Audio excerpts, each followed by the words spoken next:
Shalom Jemaat Gereja Baptis Indonesia Waru, Cabang Malang yang diberkati oleh Tuhan.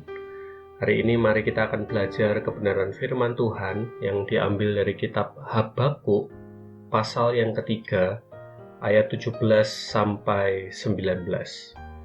Habakuk pasal yang ketiga ayat 17 sampai 19, firman Tuhan berbunyi demikian. Sekalipun pohon ara tidak berbunga, pohon anggur tidak berbuah, hasil pohon zaitun mengecewakan. Sekalipun ladang-ladang tidak menghasilkan bahan makanan, kambing domba terhalau dari kurungan, dan tidak ada lembu sapi dalam kandang. Namun aku akan bersorak-sorak di dalam Tuhan, beria-ria di dalam Allah yang menyelamatkan aku. Allah Tuhanku itu kekuatanku. Ia membuat kakiku seperti kaki rusa. Ia membiarkan aku berjejak di bukit-bukitku. Judul renungan pada saat ini adalah kedewasaan seorang pemimpin. Kalau saudara suka mendengarkan musik, ada banyak jenis genre lagu dengan berbagai tema yang mengakomodir perasaan apa yang sedang terjadi dalam diri kita. Satu contoh, kalau saudara sedang patah hati karena cinta, lagu-lagu dari Didi Kempot atau Afgan bisa mewakili perasaan kita. Demikian pula dengan berbagai lagu rohani Kristen yang saya dan saudara ketahui. Lagu-lagu tersebut mewakili perasaan kita dan bahkan dapat memotivasi kita yang sedang dalam pergumulan. Pujian dan mazmur dinaikkan oleh Habakuk menjadi sebuah peringatan dan penguatan kepada orang-orang Israel pada waktu itu. Pujian Habakuk ini mewakili perasaan yang ada pada diri orang Israel.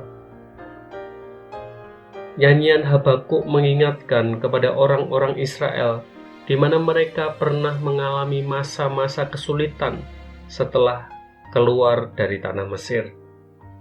Namun, karena kasih dan penyertaan Allah atas mereka, bangsa Israel dimampukan untuk dapat melewati segala permasalahan dan pergumulan mereka. Kita adalah para pemimpin Kristen, dan tidak ada satupun di antara kita yang tidak memiliki permasalahan.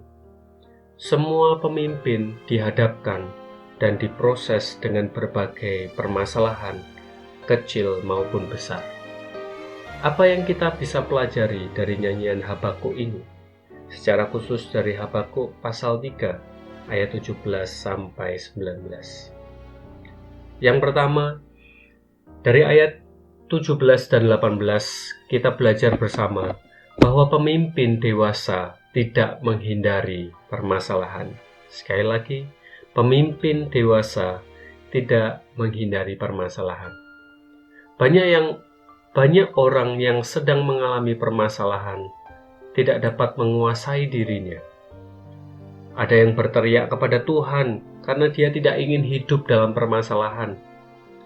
Ada yang menjadi kecewa, khawatir, marah, dan lain sebagainya.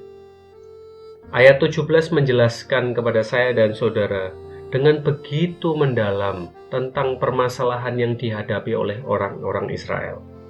Bukan hanya satu permasalahan saja, tetapi banyak permasalahan. Bangsa Israel menghadapi permasalahan berkaitan tentang kehidupan sehari-hari, di mana hasil pekerjaan mereka buruk, pertanian mereka kacau balau, dan peternakan mereka tidak memuaskan. Namun, yang menarik dari ayat ini adalah di awal ayat tersebut ada kata sekalipun. Kata ini berfungsi sebagai penghubung dengan ayat selanjutnya, namun juga sebagai kata penegas bahwa meskipun mereka di dalam keadaan susah, namun hati mereka tetap bersorak-sorak dan beria-ria. Bagaimana bisa terjadi demikian? Karena bangsa Israel hidup di dalam keyakinan bahwa mereka akan terus dapat berjalan melewati hari demi hari yang susah itu karena penyertaan yang dari Allah. permasalahan di depan mata tidak dihindari karena Allah pasti menolong. Kemudian yang kedua, dari ayat yang ke-19, kita belajar bahwa kita harus senantiasa mengakui bahwa seorang pemimpin dewasa tidak boleh meninggalkan Allah.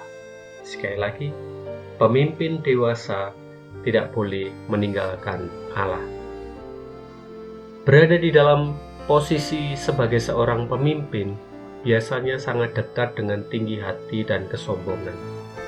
Ada banyak pemimpin yang merasa mampu untuk dapat melakukan segala sesuatu, sehingga mereka tidak membutuhkan orang lain, bahkan tidak membutuhkan Tuhan. Tetapi kita perlu belajar dari bangsa Israel. Ketika mereka menjadi bebal, keras kepala dan berpaling dari Allah, mereka menjadi bangsa yang terpuruk. Mereka terpecah belah, mudah dikalahkan. Mereka hancur dalam berbagai aspek kemasyarakatan. Dan terlebih itu, mereka menjadi bangsa yang jatuh kepada dosa. Ayat 19 menyatakan bahwa Allah Tuhanku itu kekuatanku. Pengakuan yang dinyatakan secara sungguh-sungguh oleh umat Israel bahwa Allah adalah sumber pertolongan bagi mereka, dan tanpa Allah mereka tidak bisa apa-apa. Dan inilah juga menjadi satu penguatan dalam kehidupan kita, bahwa Allah juga adalah sumber pertolongan kita. Tanpa Dia, kita tidak bisa berbuat apa-apa. Gambaran kaki rusa yang berjejak di atas bukit adalah sebuah kemampuan yang diberikan Allah jika kita bersandar kepadanya. Saudaraku yang dikasihi Tuhan, mungkin saat ini kita menghadapi berbagai macam kesulitan. Namun, pengalaman bangsa Israel mewakili perasaan kita saat ini, sekaligus menguatkan kepada saya dan saudara sebagai pemimpin-pemimpin Kristen, bahwa seorang pemimpin yang dewasa tidak boleh menghindari berbagai persoalan dan permasalahan yang datang.